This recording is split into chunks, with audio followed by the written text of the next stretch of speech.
तत्कालीन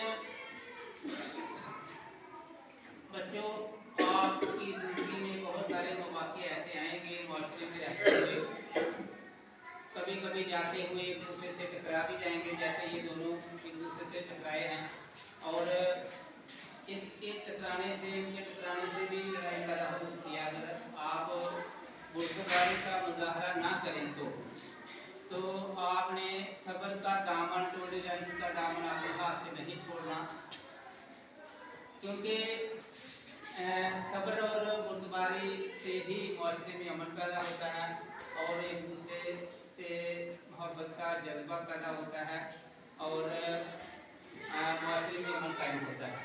तो क्या आप अपनी जिंदगी में टॉलरेंस को अपनाएंगे?